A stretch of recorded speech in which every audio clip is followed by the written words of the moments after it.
In April 2014, the city of Flint, Michigan switched its drinking water source to save money. The new source was the Flint River. Within weeks, residents began complaining about the water's smell, color, and taste. Officials told them it was safe. Over the next 18 months, the blood lead levels of Flint's children rose measurably across the city. Lead causes permanent neurological damage. There is no treatment. There is no safe level of exposure for children. In September 2015, a pediatrician named Mona Hanna-Attisha published research showing elevated blood lead levels in Flint children. The Michigan Department of Environmental Quality called her data drawn from actual medical records, flawed, irresponsible, and unfortunate. 3 days later, the state admitted she was right. And what you probably don't know is that the emails showing officials had known the water was contaminated months before they admitted it publicly were released through Freedom of Information requests. They had known? So, how did this happen? How does a government poison the water supply of its own citizens and then spend 18 months telling them it's fine? Flint, Michigan had been in financial crisis for years. In 2011, the state of Michigan appointed an emergency manager to oversee the city's finances, a process that effectively removed elected city officials from decision-making authority. In 2013, the emergency manager approved a plan to switch Flint's water source to the Flint River as an interim measure to save money. The projected saving was approximately $5 million. The Flint River was known to be heavily polluted. It had received industrial discharge and sewage overflow for decades. When the switch was made, Michigan Department of Environmental Quality officials failed to require that corrosion control treatment be applied to the water. Corrosion control involves adding phosphates to create a protective coating on the inside of pipes. Without it, corrosive water strips that coating away. Flint's pipes were old. Many were made of lead.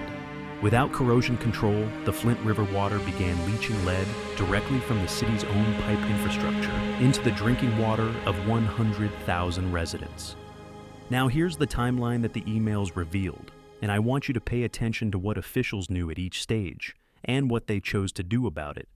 February 2015, a leaked internal EPA memo raised concerns about lead in Flint's water and questioned whether Michigan was following federal regulations correctly. The memo was marked as not to be released outside the EPA. March 2015, an EPA official emailed colleagues that Flint had a serious lead problem. No public disclosure was made. June 2015, an EPA scientist named Miguel del Toral wrote an internal memo explicitly warning that Flint's water system had a serious lead problem and that children were at risk. His supervisor instructed him not to release the memo and described it as a preliminary draft. August 2015, a top aide to the governor emailed colleagues that the state was getting nowhere with the Flint issue and that there was real concern the population was being impacted. The email was internal. No public announcement was made. September 2015, Mona Hanna-Attisha published her research.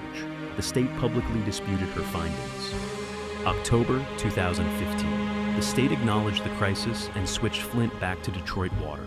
18 months after the switch, 12 months after the first internal concerns were documented. And here's who actually paid the price for those decisions. Flint's population was 57% black at the time of the crisis. The median household income was approximately $26,000, roughly half the national median. The community that bore the full consequences of those decisions was one of the most economically vulnerable in the state.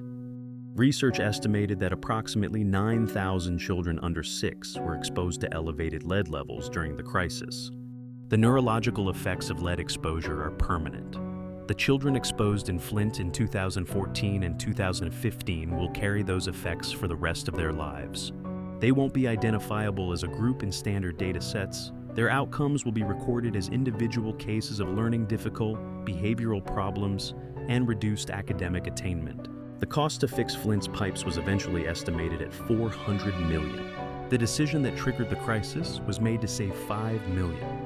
Criminal charges were filed against 15 current and former Michigan officials. In 2019, a new prosecution team dropped all existing charges to restart the investigation from scratch, drawing fierce criticism from victims' families. New charges were filed in 2021. Governor Rick Snyder was charged with willful neglect of duty, a misdemeanor. He was acquitted in 2023. As of 2024, no official connected to the Flint water crisis has been convicted of any crime related to the contamination. A civil settlement of $626 million was reached in 2021, distributed among approximately 13,000 claimants, primarily children who were exposed to lead during the crisis. The average individual settlement after legal fees was approximately $23,000. And here's the bigger picture that Flint sits inside. The EPA estimates there are approximately 9.2 million lead service lines still in use across the United States. The federal infrastructure law passed in 2021 allocated $15 billion specifically for lead pipe replacement, the largest single federal investment in lead pipe infrastructure in American history. Water safety advocates described it as a meaningful beginning. They also noted that $15 billion distributed across 9.2 million lead service lines amounts to approximately 1,630 per line. Industry estimates for replacement run significantly higher. The decision to switch Flint's water source was made to save $5 million. The emails documenting what officials knew were written months before any public disclosure. The children who drank the water during those months will live with the neurological consequences for the rest of their lives. No official has been convicted. The settlement averages $23,000 per child. Flint was not an accident. It was a sequence of decisions made by people who had information they chose not to share. The emails exist.